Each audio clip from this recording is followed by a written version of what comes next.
Senhor, obrigado, Senhor, por estarmos na Tua casa. Te agradecemos, ó Deus, porque o Senhor já tem falado aos nossos corações através dos louvores, através da adoração.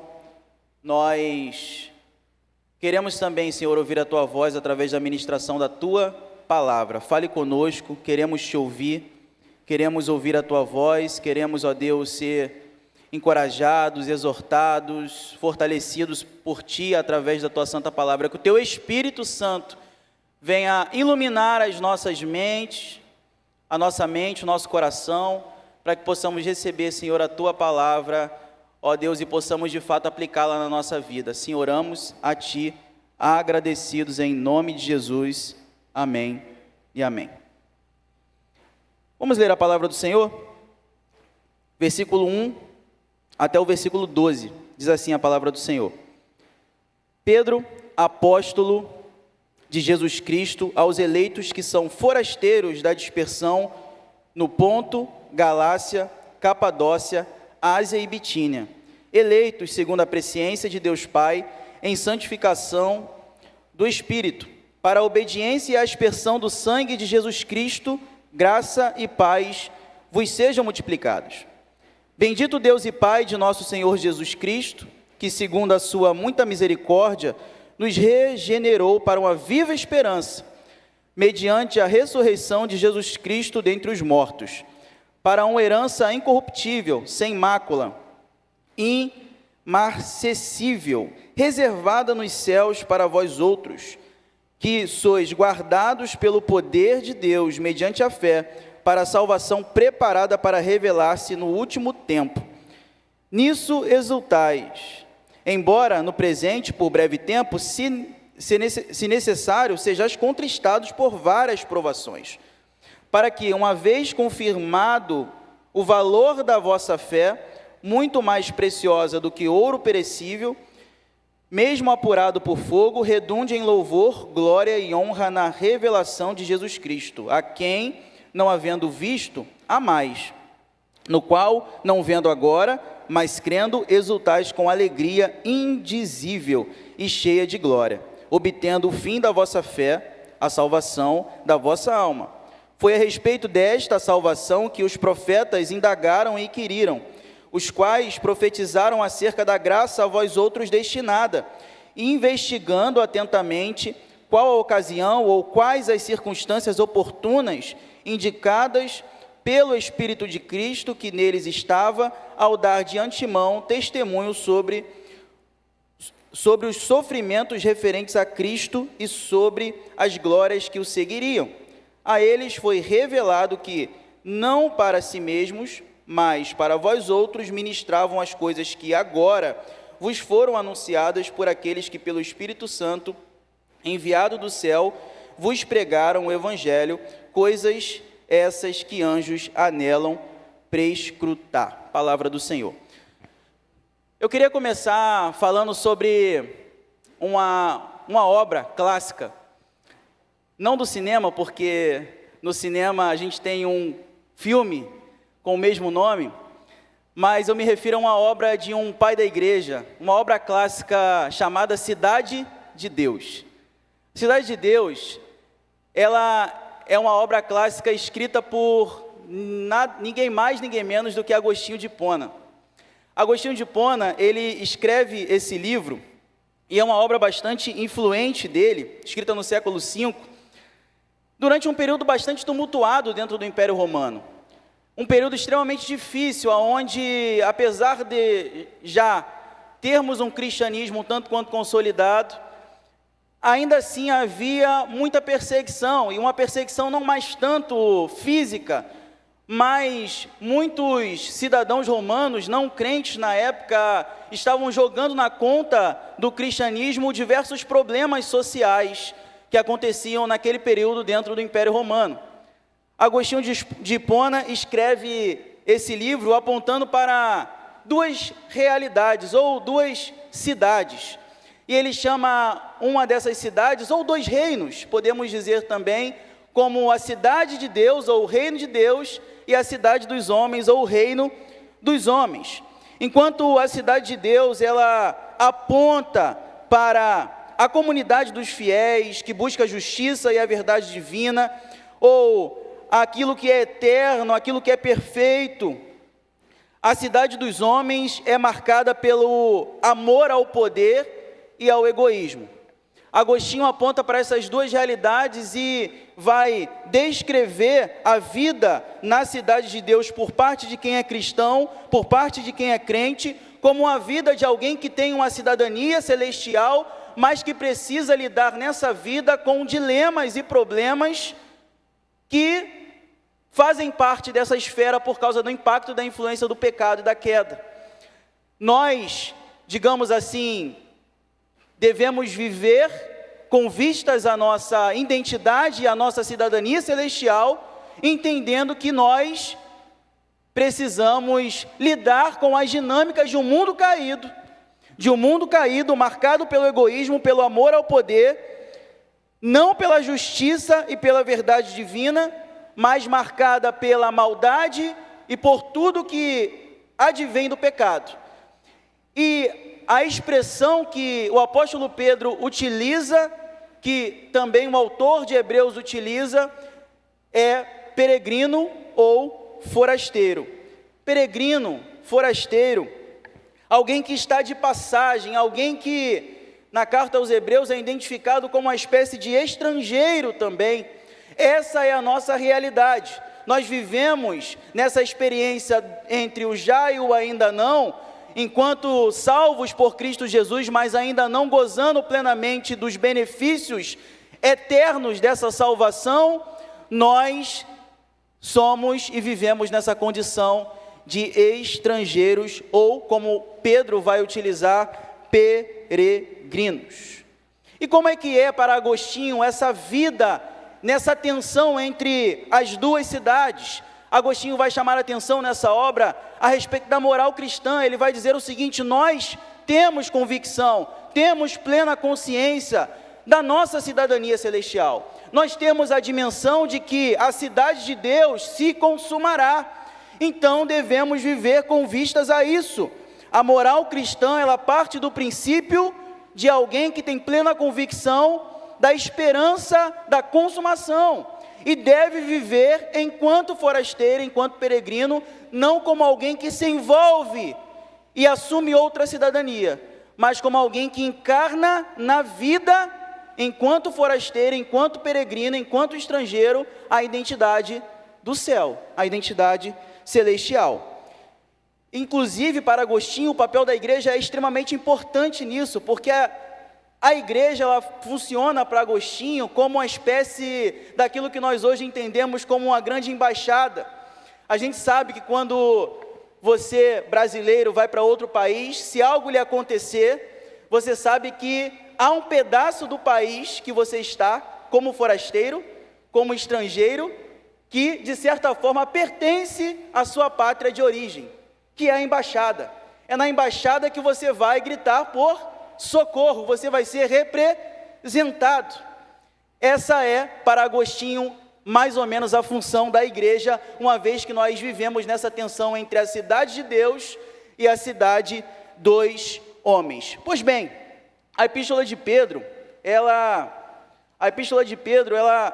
aponta para essa realidade. Dentro dessa perspectiva, ela é interpretada e deve ser interpretada como uma carta que encoraja os crentes em meio a sofrimentos e perseguições. Por quê? Já vimos aqui que nós estamos diante de uma realidade marcada pelo pecado. Nós estamos diante da cidade dos homens, da cidade onde o que impera e o que reina é o amor ao poder, o egoísmo e outros males característicos da queda e do pecado. Nessa tensão que vivemos, nós somos encorajados pelo apóstolo Pedro a vivermos, e ele dá orientações, ele traz ensinamentos bastante práticos sobre como deve ser a nossa vida. Nós somos peregrinos na cidade, nós somos peregrinos aonde vivemos. Não importa onde você esteja, não importa se é na Baixada Fluminense, se é em outro município, se é em outra região, se é em outro estado, aonde quer que você esteja, você está na condição, enquanto cristão, enquanto crente em Cristo Jesus, de um forasteiro ou peregrino, porque nós somos cidadãos da cidade de Deus, da cidade celestial. E então Pedro escreve essa carta para encorajar não apenas os cristãos naquela época que estavam debaixo de perseguição, mas também a nós que vivemos nessa grande tensão. Nós precisamos. É porque é nessa tensão que nós vamos muitas vezes experimentar uma série de questões, dúvida, angústias. Não fosse essa tensão existente entre aquilo que vai se consumar na eternidade, quando o reino de Deus estará diante de nós em plenitude, e enquanto vivemos aqui, lidando e tendo que lidar com a dinâmica e com a realidade do pecado, mesmo sendo já salvos em Cristo Jesus, vivemos a nossa identidade e a nossa conduta diante de um mundo hostil. Esse é o resumo, talvez, da carta de Pedro, dessa primeira carta de Pedro, como devemos viver a nossa identidade e a nossa conduta enquanto povo de Deus no mundo que é hostil, E, olhando para o texto, nós aprendemos algumas lições importantes. A primeira delas é entender que a nossa identidade, enquanto forasteiro, enquanto peregrino, ela se baseia principalmente na própria eleição divina. Precisamos ter plena convicção, consciência em nosso coração, para enfrentarmos as dificuldades, para vivermos a vida na cidade dos homens, para encararmos os males oriundos do pecado, de que nós somos eleitos por Deus, escolhidos por Deus. Deus nos escolheu, Ele nos chamou, Ele, desde antes da fundação do mundo, olhou com um olhar de graça e misericórdia e nos alcançou, e nos salvou, de acordo com o seu propósito eterno. Deus, como vamos ver nos versículos 1 e 2, nos chamou. E a gente contempla aqui como a salvação ela é uma obra extremamente trinitária. Todas as partes da salvação envolvem um Deus trino. O Deus Pai que elege, o Espírito que santifica e o Filho que redime. Nós somos escolhidos segundo o propósito eterno de Deus, e isso deve nos encorajar a viver com vistas à cidade de Deus, com vistas à eternidade, mas com toda a condição e coragem para enfrentar os desafios que essa vida nesse mundo hostil nos traz. Nós somos escolhidos. Ele vai dizer, Pedro, apóstolo de Jesus Cristo, aos eleitos que são forasteiros da dispersão no Ponto, Galácia, Capadócia, Ásia e Bitínia. Toda essa região compreende a região leste, norte e oeste da Ásia Menor. Ele vai dizer, eleitos, escolhidos segundo o propósito ou presciência de Deus Pai, em santificação do Espírito, para a obediência e a aspersão do sangue de Jesus Cristo. E então ele conclui esse versículo 2 da seguinte forma: graça e paz e sejam multiplicadas. Eu gosto muito dessa saudação cristã, né, porque ela é, ao meu ver, a que compreende, a que acaba sendo mais completa, porque aponta para a paz, que para nós é paz com Deus, porque tem a ver com reconciliação, que se dá na nossa vida por causa da graça. Se não há graça, não há paz com Deus. E também aponta para a paz que vem de Deus, que é a paz que a Bíblia vai dizer que excede todo entendimento, que nos dá condição de enfrentar as dificuldades da vida sem nos desesperarmos. É estar em paz em meio às agitações e às turbulências que a vida nos traz. É ser forasteiro, é ser peregrino em uma terra hostil, mas mesmo assim desfrutar da paz no coração. Por quê? Porque nós somos eleitos por Deus, segundo a sua presciência, segundo o seu propósito. Esse é o primeiro ponto. O ponto inicial aqui para entendermos como devemos viver nessa tensão, como ser um peregrino na cidade ou nas cidades em que percorrermos, em que passarmos, é entender que Deus nos chamou, Deus nos escolheu, Deus nos chamou para uma novidade de vida, e não apenas para isso, mas quando avançamos no texto, nós vamos ver que Deus, Ele nos chama também para uma esperança viva, para uma esperança viva. Bendito Deus e Pai do nosso Senhor Jesus Cristo, versículo 3, que segundo a sua muita misericórdia nos regenerou para uma viva esperança, para uma viva esperança. Regenerar, você sabe muito bem, não precisa explicar muito, o que significa nascer de novo, ser gerado de novo. Deus, Pai, Filho e Espírito Santo nos fez nascer de novo, nos regenerou, e nos regenerou para, em meio a esse mundo hostil, vivermos uma esperança que é viva, que se baseia inteiramente, exclusivamente na obra de Cristo Jesus, porque Ele é a esperança viva, pois morreu, mas não permaneceu morto, ressuscitou ao terceiro dia, e a sua vitória é a garantia da nossa vitória. Nós fomos chamados para aguardar a consumação daquilo que Agostinho vai falar, como citei no início, da cidade de Deus, ou do reino de Deus, que se consumará quando Jesus Cristo voltar, e mantemos viva essa chama acesa em nós, por causa de uma esperança que nutrimos e que temos, que é uma esperança que não se baseia em poder, dinheiro ou em nada dessa vida, mas que se baseia inteiramente na garantia do que Cristo fez na cruz do Calvário. É por causa de Cristo, e é por causa do que Ele fez, que nós temos esperança, que podemos encarar as dificuldades, as lutas, que podemos experimentar paz em meio às turbulências e às agitações da vida, que podemos peregrinar em terra estranha sem nos desesperarmos, porque nós temos a convicção de que temos em nosso coração uma esperança que não é morta, que não é sem fundamento, mas que possui base, fundamento, porque a esperança viva é o próprio Senhor Jesus Cristo. Porque é o que ele vai dizer, essa esperança é viva porque é mediante a ressurreição de Cristo dentre os mortos, para uma herança incorruptível, sem mácula, imarcessível, reservada nos céus para vós outros que sois guardados pelo poder de Deus, mediante a fé, para a salvação preparada para revelar-se no último tempo. Então essa esperança, ela é viva, ela é baseada plenamente nos méritos e na obra de Cristo Jesus, e o final dela é aquilo que a gente observa no versículo 5, versículo 4 e 5, principalmente o versículo 5, e sois guardados pelo poder de Deus mediante a fé para a salvação preparada para revelar-se no último tempo.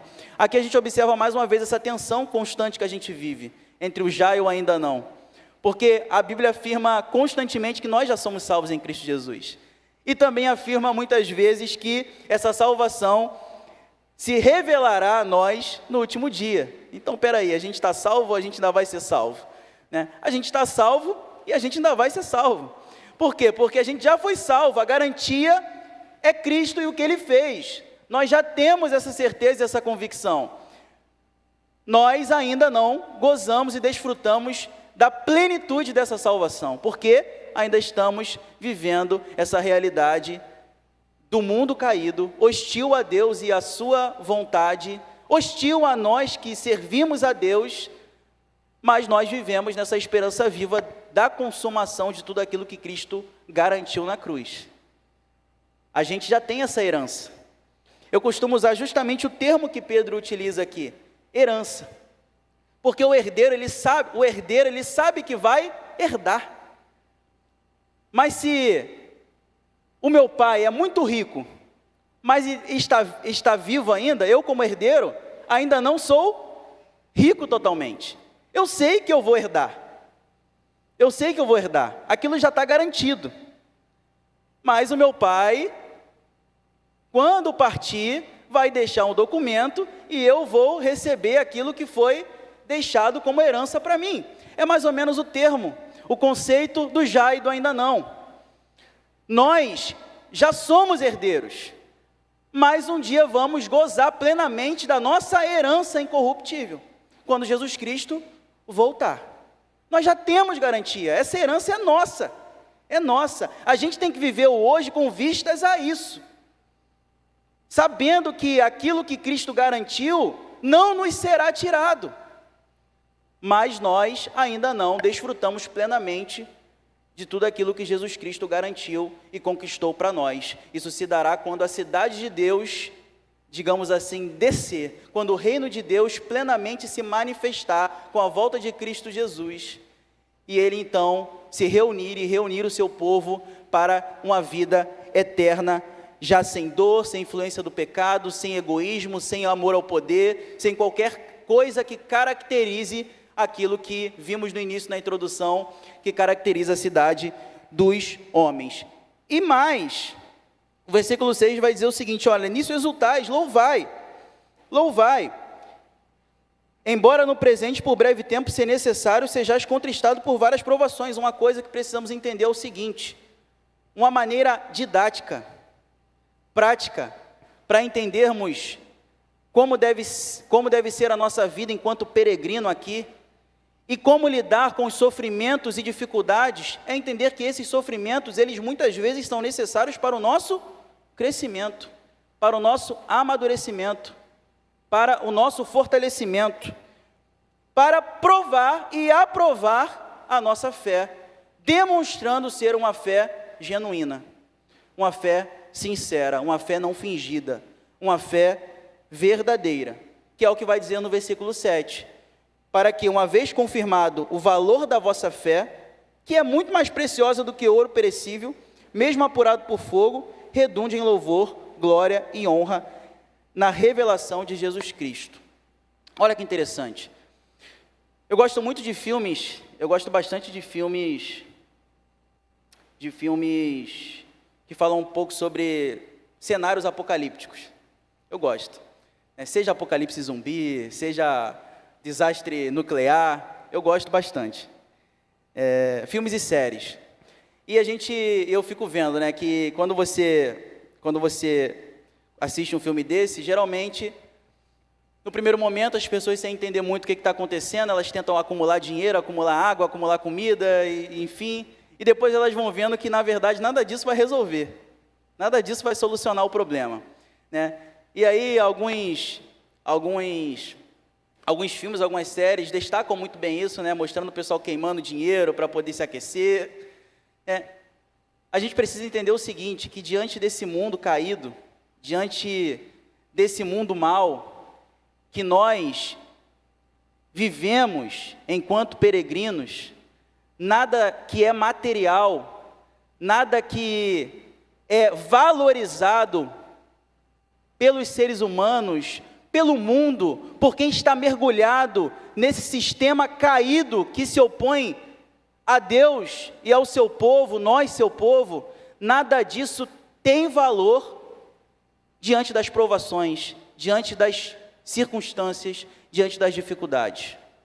Porque você pode fazer muita coisa com dinheiro, mas se dinheiro resolvesse tudo, se poder resolvesse tudo, os ricos seriam imortais, os ricos seriam pessoas perfeitamente saudáveis, os ricos jamais seriam abalados. Existe algo que é extremamente importante, necessário e que supera qualquer coisa valiosa na perspectiva do mundo para lidar com as provações e com as dificuldades que nós enfrentamos na vida, que é a nossa fé. A nossa fé, a fé genuína, ela supera o valor do ouro, ela supera o valor dos metais mais preciosos, ela supera o valor de qualquer herança, de qualquer dinheiro, de qualquer status, de qualquer poder, de qualquer coisa que o mundo valorize. E essa fé que nós temos, ela é provada, fortalecida e aprovada diante das provações e das dificuldades. O que o texto bíblico está dizendo aqui para a gente é algo que talvez possa parecer um tanto quanto assustador, mas o texto vai dizer que em alguns momentos, ou em muitos momentos, é necessário que passemos por provações. Necessário. É necessário. Isso quer dizer que a gente tem que procurar situações difíceis na nossa vida? Não. Isso quer dizer que, uma vez que estamos aqui como peregrinos, enfrentaremos dificuldades, enfrentaremos situações e momentos difíceis. Mas usemos desses momentos, dessas ocasiões, para termos a nossa fé ainda mais fortalecida.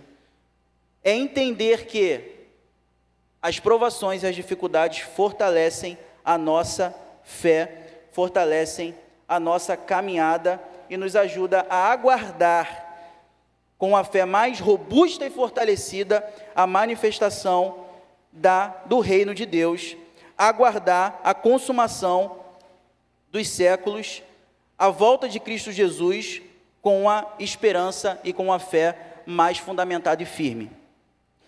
Avançando para o final, para vivermos nessa vida como peregrinos na cidade, conscientes de que nós somos eleitos, escolhidos por Deus, que nós somos chamados por Deus, salvos por Ele, para uma viva esperança, que nós somos herdeiros de uma herança incorruptível, que nós, em meio às provações, crescemos e fortalecemos a nossa fé. Nós precisamos entender também que tudo isso envolve algo que o texto, a partir do versículo 10, vai dizer, que nós somos privilegiados. Privilegiados. Tudo isso é um privilégio. Um privilégio que anjos tentam prescrutar, como o último versículo vai dizer. De tão grande que é. Que os profetas, ou a Escritura, desde o primeiro livro da Bíblia, aponta. E que muitos profetas e muitos homens do passado, ainda que salvos pela mesma fé e na mesma fé que nós, não conseguiram visualizar ou vislumbrar tal como nós vislumbramos. Porque nós acreditamos que a revelação de Deus, ela se dá progressivamente. Deus, ele foi se apresentando cada vez mais ao seu povo. E olha que privilégio nós temos. Somos um povo que tem uma Bíblia completa. Somos um povo que tem, digamos assim, muito mais revelação da parte de Deus em relação à sua vontade, em relação ao seu caráter, do que os nossos irmãos lá do passado, do que os próprios profetas levantados por Ele para anunciar a respeito de Cristo Jesus e dessa salvação. Nós temos esse privilégio, é o que ele vai dizer, foi a respeito dessa salvação que os profetas indagaram e inquiriram, os quais profetizaram acerca da graça a vós outros destinada.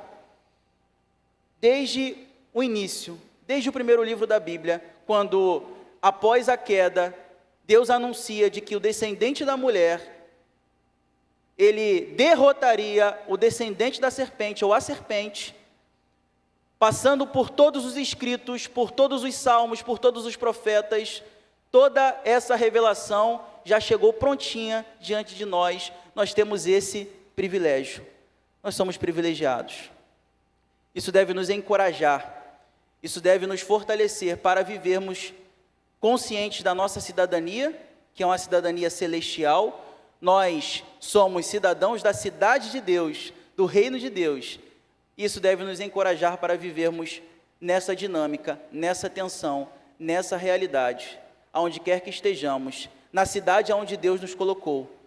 Nós precisamos entender que a nossa cultura, o nosso costume, o nosso modo de vida, ele deve refletir a cidade de Deus, o reino de Deus, a cidade celestial. Concluindo, o texto fornece para nós uma rica compreensão acerca da nossa identidade, da natureza da salvação e do propósito das provações. Nos ajuda a estabelecer e compreender a direção que Deus quer que vivamos no mundo que nós estamos. Para aplicarmos a nossa vida, entendendo um pouquinho mais do que é ser peregrino. Ser peregrino é viver em outro país, como se estivesse no seu próprio país. Embora o estrangeiro ele viva um lugar diferente do seu, o desafio para o peregrino é permanecer com seus próprios valores. Eu gosto muito quando eu leio a história de Daniel e a história de muitos fiéis, remanescentes fiéis do povo de Israel, que foram para o exílio e permaneceram mantendo a identidade de povo. Em alguns momentos até perguntaram para Deus o que eles deveriam fazer, porque eles foram levados para outro lugar, para a Babilônia. E Deus responde. Deus fala: olha, vivam, plantem, produzam, casem seus filhos, casem suas filhas. A terra que eu desterrei vocês, que eu joguei vocês, agora é a vossa terra. Orai pela paz e pela prosperidade de Babilônia, porque na paz e na prosperidade de Babilônia vocês terão paz. É o que Deus fala para o povo. Todo peregrino precisa evitar duas tentações: alienação e imitação. Por um lado, o peregrino é tentado a viver isolado de tudo e de todos, como um alienado que tem desprezo pelo mundo que vive. Por outro lado, o peregrino é seduzido a imitar a maneira como as pessoas vivem ao seu redor e esquecer-se de que ele pertence a uma realidade infinitamente superior. Essas são as duas tentações que enfrentamos enquanto peregrinos. Nós devemos optar por qual delas? Nenhuma. Nenhuma. A nossa opção não é pela alienação e nem pela imitação, mas pela transformação do mundo. Assim, nós cristãos fazemos a diferença quando decidimos viver os valores do reino de Deus no reino dos homens.